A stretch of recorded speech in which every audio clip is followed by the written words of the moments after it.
Hi everyone, so welcome. My name's Professor Kylie O'Brien. I'm a cannabis researcher and I also educate healthcare practitioners about cannabis. Now I'm joined in this session with Professor Nick Lintzeris on the end, Dr. Carolyn Bossack, Dr. Teresa Towpik. We've got Dr. Deb Waldron, Dr. Jamie Rickcord and Dr. Andrew Katelaris. So today we're going to talk about cannabis and integrative approaches to health and well-being.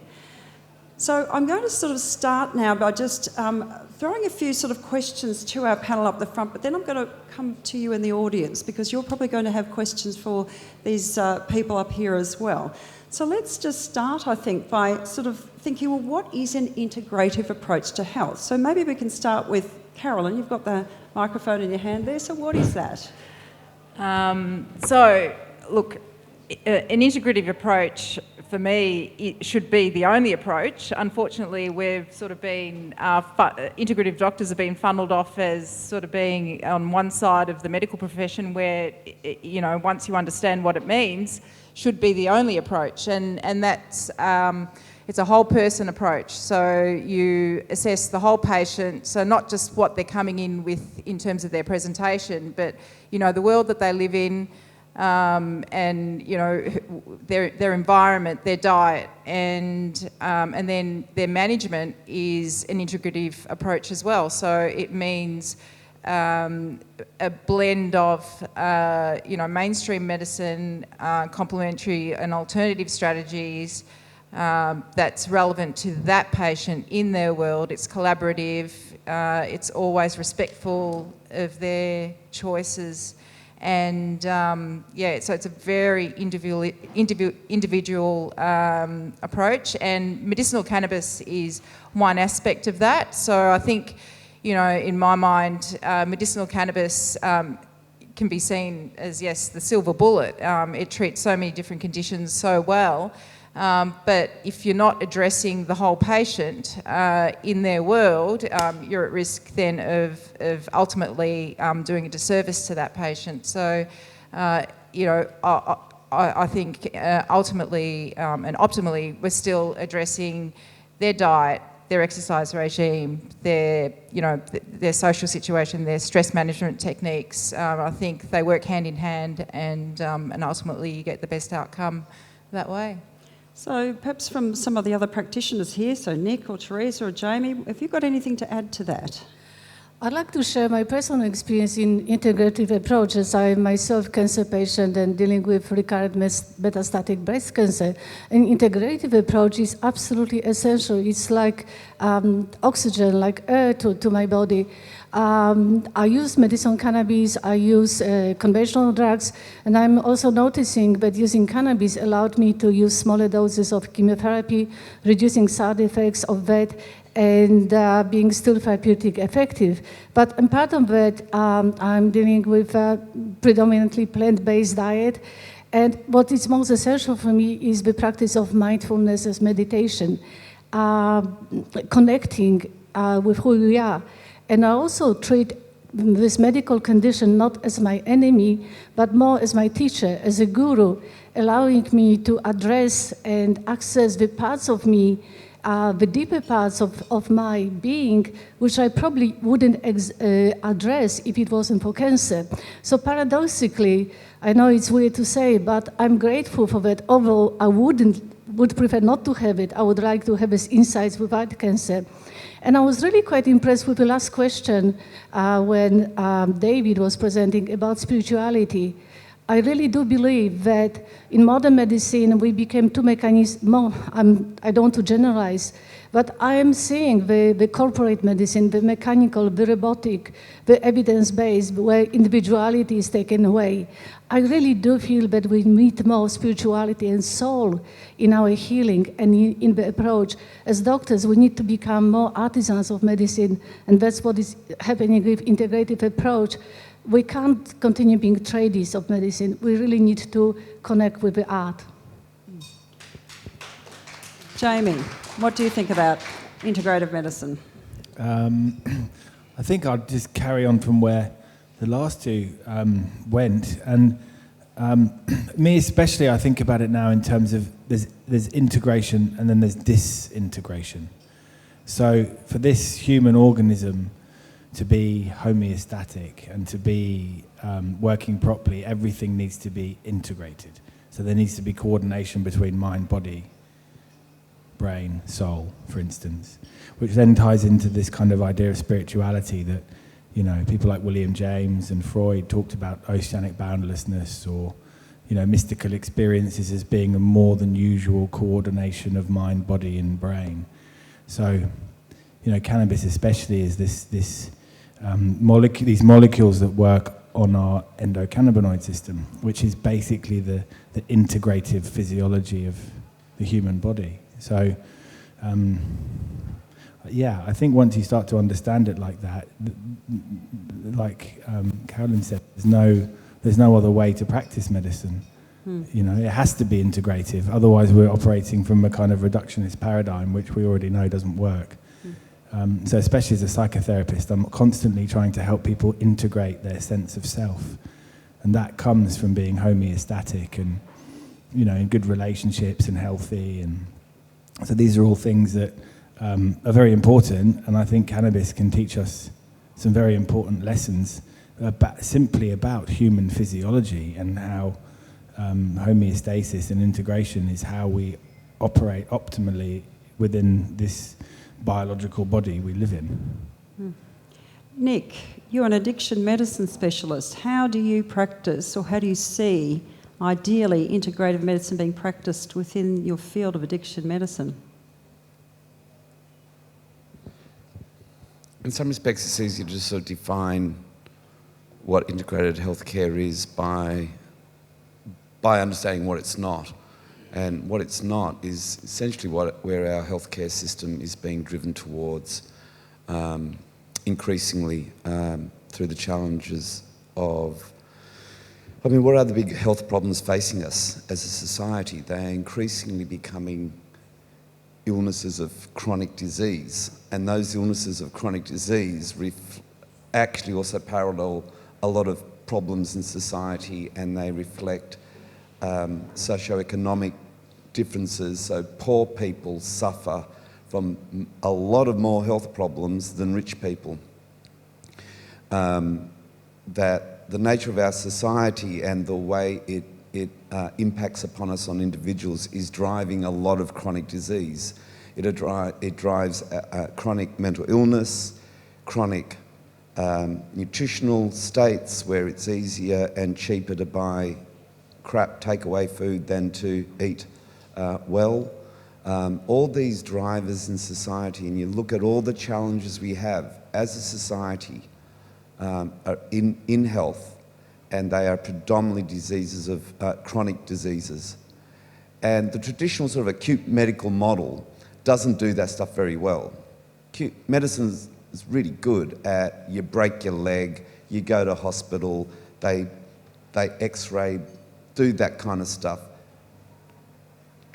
Modern medicine does that stuff very well, but we don't do issues around chronic disease particularly well. To address chronic disease, you need to change the relationship between the person and the relationship to the healthcare system. So a person will access healthcare services over their lifetime. Rarely ever will it be the one practitioner. So you need much greater autonomy in your healthcare to drive decisions around your healthcare, and recognising that healthcare is not just about the pill that you take or the therapist that you see, but it is much more about diet, social conditions, lifestyle, you know, whether or not you choose to, you know, the industry and the job that you choose to take, how stressful is that? All these are important dimensions of healthcare. I work in addiction medicine, which is an area which has obviously a lot of relevance to the issue of medicinal cannabis. And there's many of the similar kinds of issues there, that many people use drugs. Most people in society have used drugs. Most people in society do not come to significant harm from their substance use. The relationship between harm and substance use often feeds into all those same factors: trauma, poverty, generational discrimination, stigma through race, culture, a whole range of things.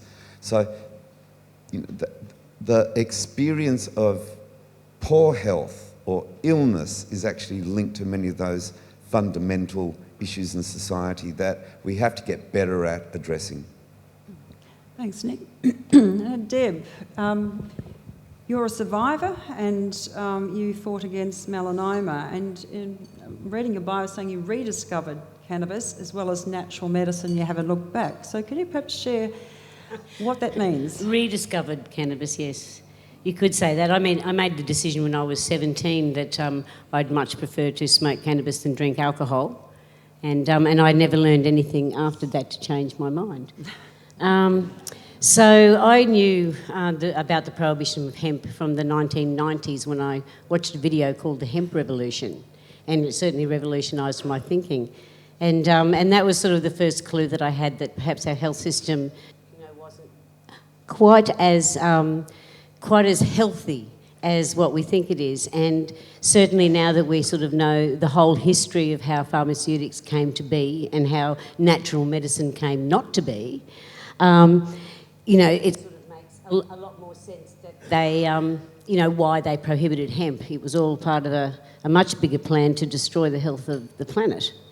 And I think that's why we're having such an awful lot of trouble getting it re-legalised.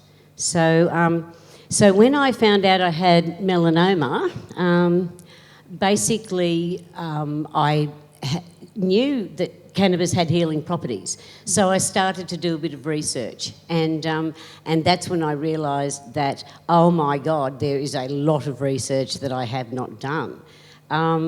And basically, and that would have been about 2014, I think, and so not practising medicine and sort of getting through the cancer, I sort of learned how to grow herbs and researched cannabis medicine. And then I sort of naturally because of my personality, drifted into the cannabis activism. And we sort of had a big march in Brisbane, I think.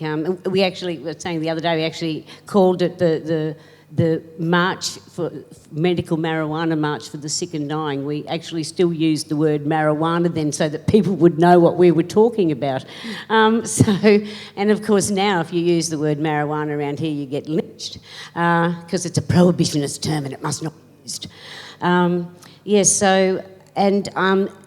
From learning about cannabis medicine then opened my eyes to many, many, many other things.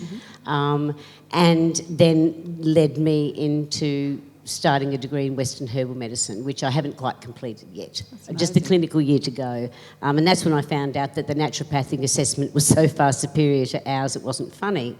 And also, I learned about a thing called functional pathology, which I'm sure the others will want to talk about down, sort of as we go along, because doctors, we didn't even know about functional pathology. Not a thing. Were we told anything about functional pathology? Not even diet. No, but I mean, we just thought, oh, these are the blood tests that we can use, or these are the tests that we can use. And then I discovered there's a whole range of all these other ones that you can use. Mind you, I had discovered that before I got the cancer, but I just didn't know enough about it then. So the cancer journey, started a lot of other journeys as well for me. And luckily I survived, so... Yeah, that's amazing. Yeah. So I'm going to ask you, Andrew, you produced a documentary back in 1995, The $1 Billion Crop, which talked about the many uses of cannabis hemp, and I'm sure that you spoke about the health benefits in that. So sort of what have you learnt over that time from the documentary through to now? And you can talk about perhaps the political sort of side of things when we're sort of thinking about what is our ideal healthcare system. You're asking what have I learnt since making the $1 billion crop? But as it relates to health and integrative medicine. What I basically learnt are things are grotesquely worse than I first thought. I now personally identify as a Hippocratic physician, and the basic motto there is let your food be your medicine and let your medicine be your food. And the older I get and hopefully the wiser I get, I'm more and more entrenched in that. But when I look at what they've done to the food supply, I think there's a song saying they gene spliced the world's food supply into an instrument of control, and bizarre long-term health effects. We talk about chronic diseases, Nick. Most of these things are engineered. What we're looking at is some psychopathic control mechanism operating at the corporate level. The 10 biggest earning pharmaceutical companies earned more money in the last 12 months than the 490 other earners, right? Health has become a major assault on humanity and on life itself, right? At the smaller level, just the simple thing with omega-3. I have a few bugbears, right? One of my big bugbears is omega-3-6 relation, and how they've completely disrupted that balance with the SAD diet, the standard American diet, and basically intoxicated everyone with an excess of omega-6 and led to an epidemic of chronic diseases, right? They slipped, slapped and slopped everyone because of the fear of skin cancer, and they've set up an epidemic of chronic diseases that are caused by low vitamin D. Mm-hmm. And they've also set the levels artificially low for true protection, right? Now, let's talk about doctors. I'm the only deregistered doctor here, I think, but so it's not sour grapes, because the few that are up here are probably the cream of a very rotten bunch, right? Basically, I have to say this, since the scamdemic and the psychopathic, I haven't started, the psychopathic attack on humanity by Pfizer, Fauci and Gates and the other psychopaths, driven by whatever, we're now talking about some satanic force that wants to diminish humanity, certainly diminish health. I've done 1,200 coronial postmortems. You can't find a pineal gland in this population because of the fluoride, chronically poisoned. They've set up an epidemic of Hashimoto's thyroiditis by restricting iodine and then coating all your furniture in bromide in case the fluoride didn't finish you off, right? They used to use iodine in udders of cows, so there was plenty of iodine in the milk, just spilt over. Now they're using chlorhexidine or some weird shit. I don't do it, right? What I'm saying though, and also what's happened with information. We've got more information that gives us less real intelligence, right? There's letters to the doctors from APRA, and you can confirm this, saying that if you speak against the common narrative, you get deregistered. There's letters from the insurers saying if you speak against the common narrative, you're not covered, right? I mean, we've been sold out at multiple levels, and important people and people in roles of responsibility are abrogating the responsibility. John Skerritt, I point out particularly, the authorisation as safe and effective of a messenger RNA to children is a criminal act, and it's a crime against humanity. And although I'm not in favour of the death penalty, I'll make an exception for people that operate at that level. No, look, what we're doing, we're clowning around, we're fucking around with saliva tests, while the net of what I call pharmacofascism, right? For years they've developed this idea, prohibit the good drugs and use it to control people and push the bad drugs. We have a massive imbalance. And allopathy, you talk about integrative medicine, how about ditching allopathy? It really is a con job. I won't take too much time before the doctors kick me off the stage, but almost everything that is done, I mean, they're really just soulless drug pushers. Let's look at things like the SSRIs, the psychiatric drugs, selective serotonin reuptake inhibitors. They sold you the idea that it's low serotonin that makes people depressed because they had drugs that could inhibit inhibit the reuptake of the serotonin, increase the levels of it.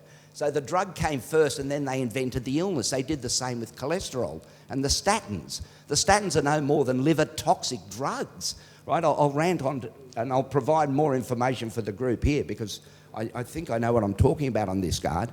It's based on nothing. Now, Nick mentioned if you break your leg, I don't want to go and see a herbalist and say someone chant on ayahuasca over me. I want someone with a plaster of Paris and a proper, like, there's surgery and there's current medicine, right? What medicine is up about, the treatments, the big things, the type 2 diabetes, the hypertension. These are diseases of chronic inflammation which can be fixed in a short period of time by an appropriate dietary regime, and this has been proved over and over. I've treated people with intravenous vitamin C and seen plummeting of cancer levels, right? They're hiding all this bullshit. COVID, even serious people with oxygen compromise have been rescued by Australian doctors in Melbourne with intravenous vitamin C and zinc. It's not a big deal. The muzzling of the profession with hydroxychloroquine and ivermectin is criminal. If you don't know what that's all about, do you want to hear that, or will I leave that for another time? We might leave that for another time. That's very interesting thoughts. Thank you, Andrew. So I'm going to circle back to medicinal cannabis here.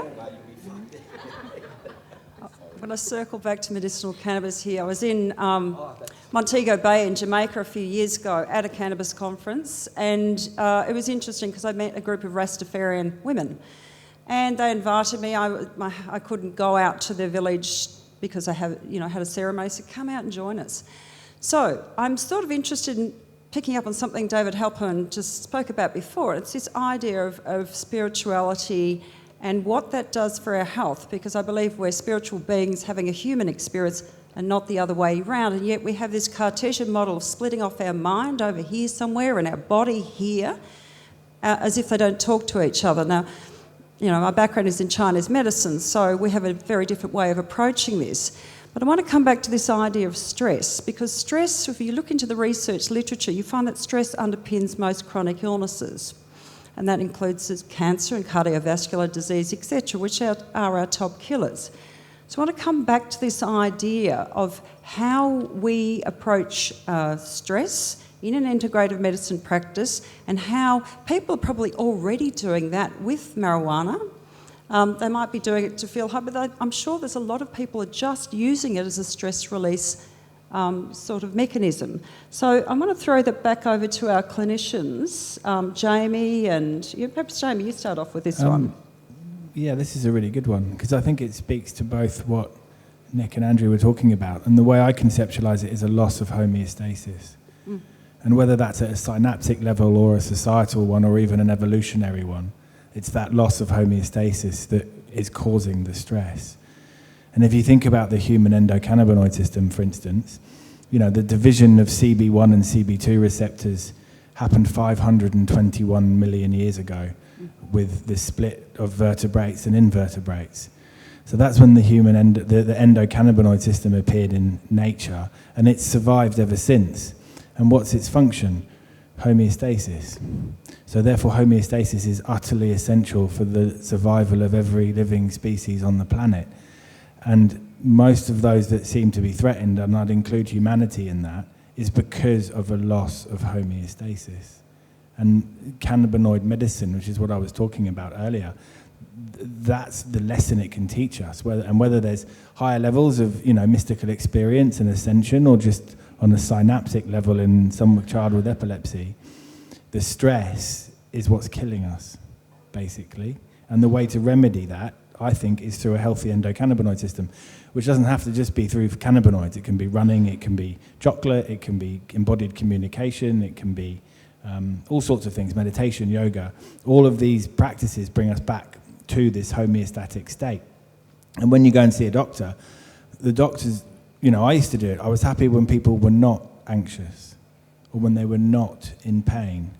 But we never speak to what's in place of anxiety or pain, as in feeling good, feeling embodied, feeling connected, feeling that we resonate with everyone around us and our children and our friends, that we enjoy our work, we enjoy our communities. These are all products of living in a homeostatic fashion. And I think that's the most important message we need to get through, really. Teresa. Yes.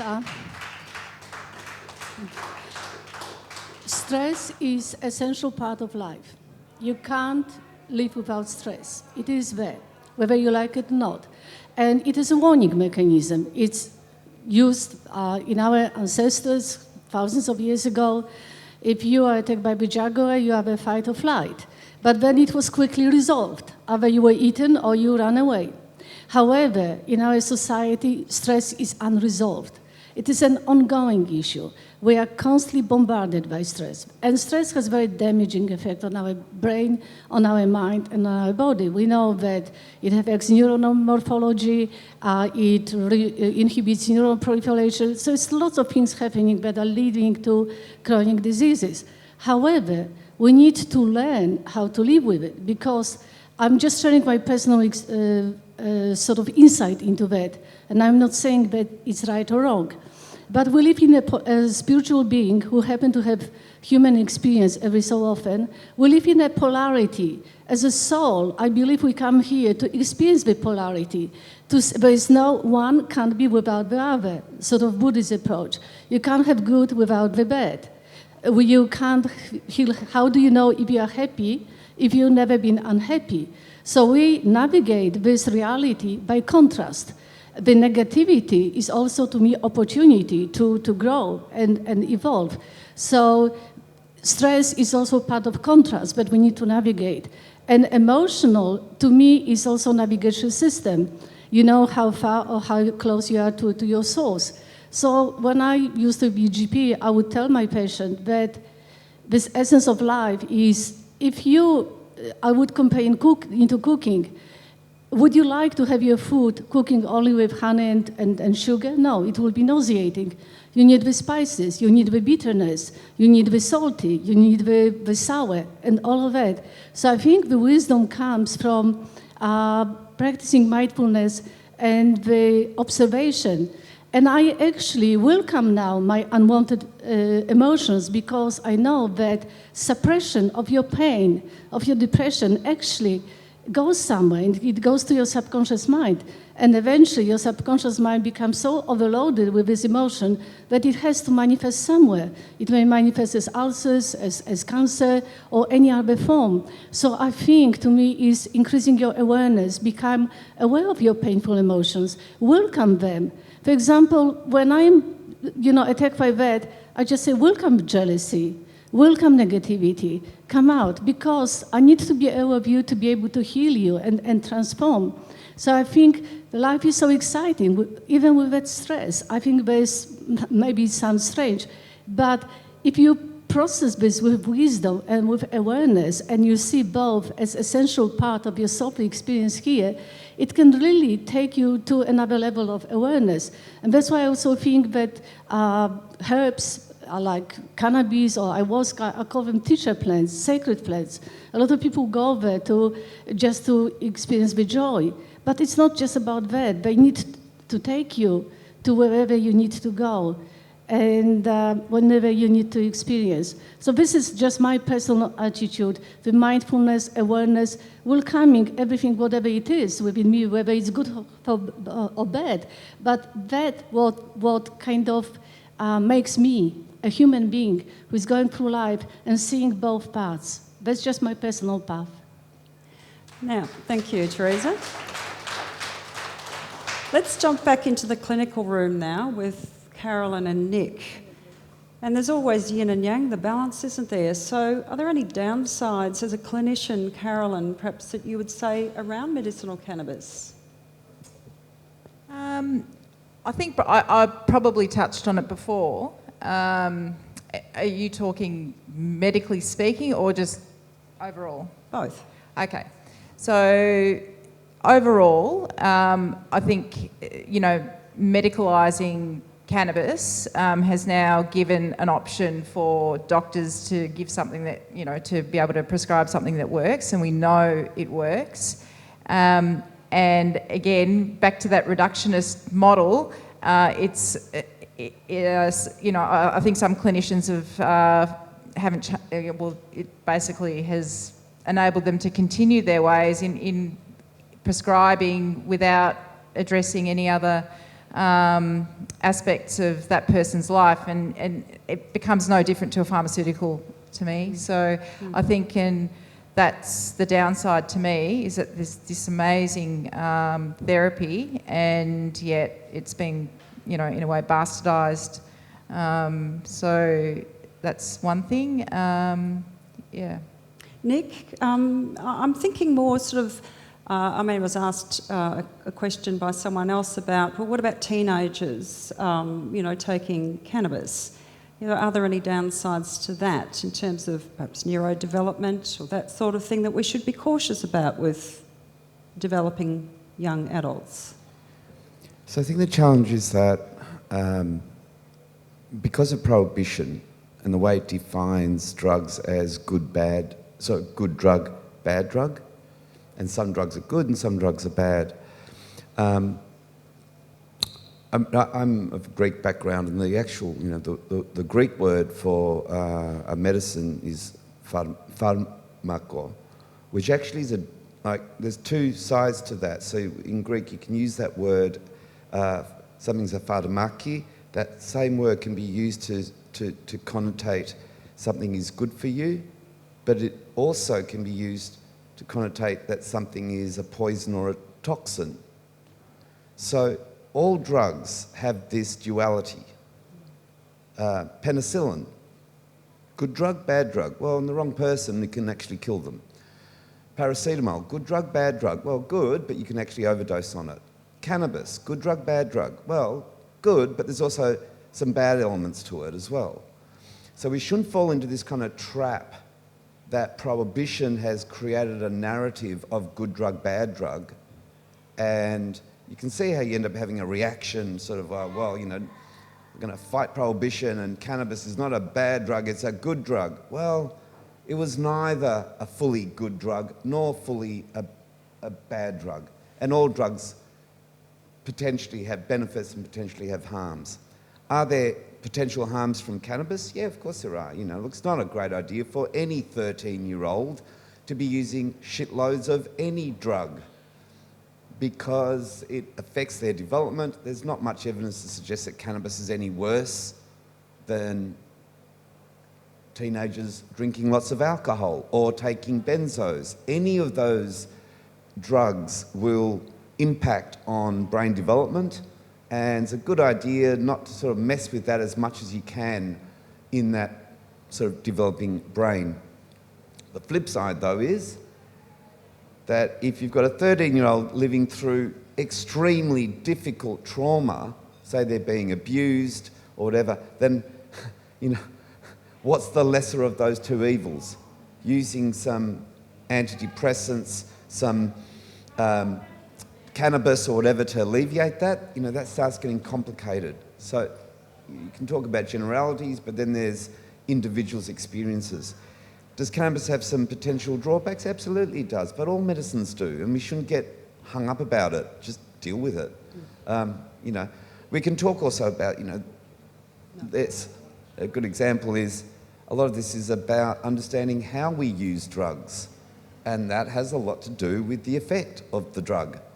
So, using cannabis in a certain way, potentially maybe to relax and to help with your stress and to maybe reset some of your endocannabinoid levels can make a lot of sense. But pulling 80 cones a day is not really, that's going to actually do things which is distorting your endocannabinoid system.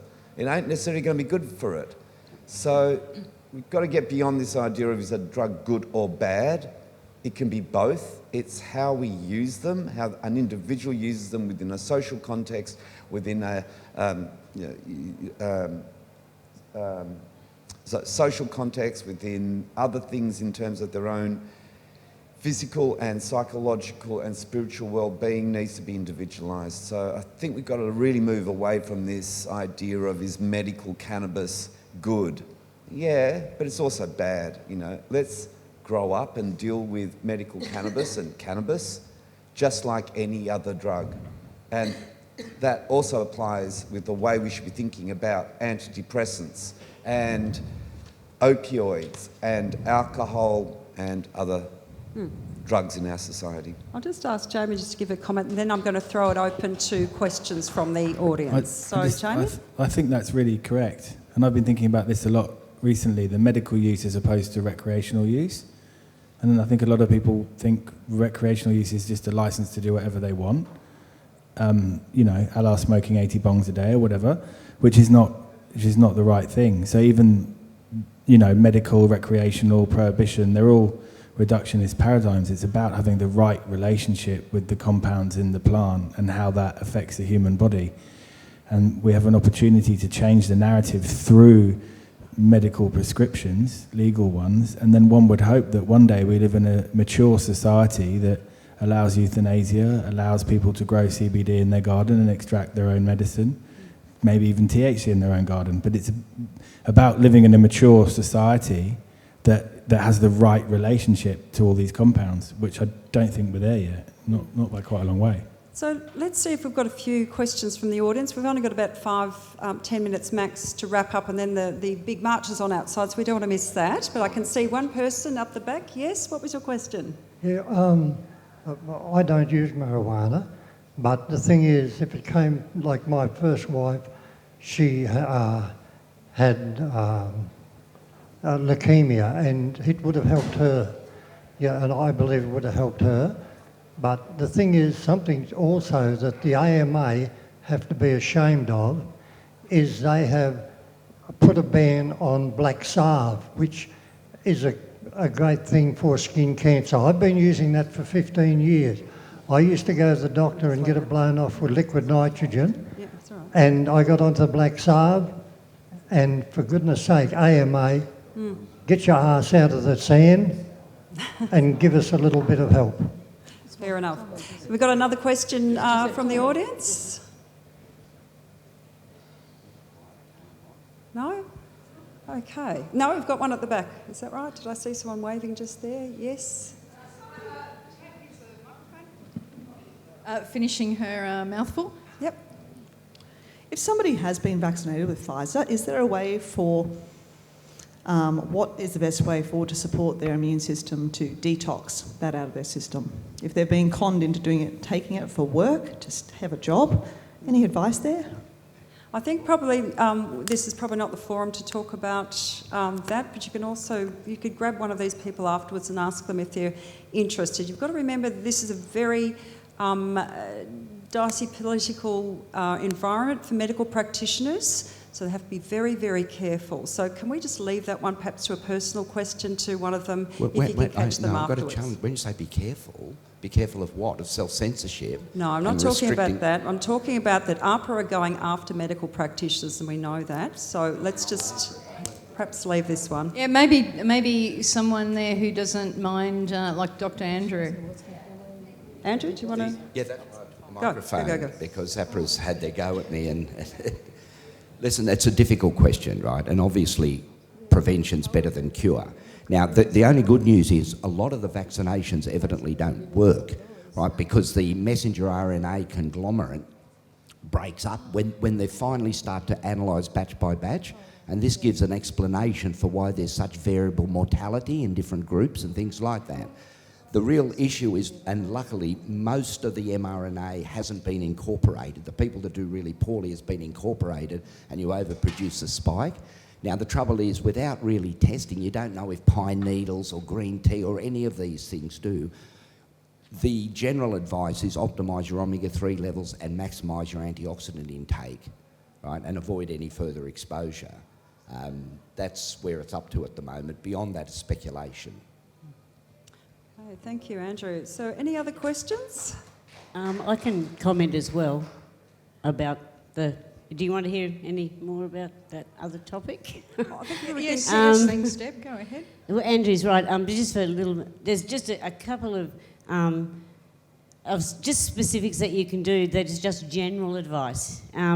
Is that from what we know about the spike protein and how it acts in the body and some of the other constituents that may or may not be in the vaccine, the one things we do know is that vitamin D, zinc and vitamin C are crucial.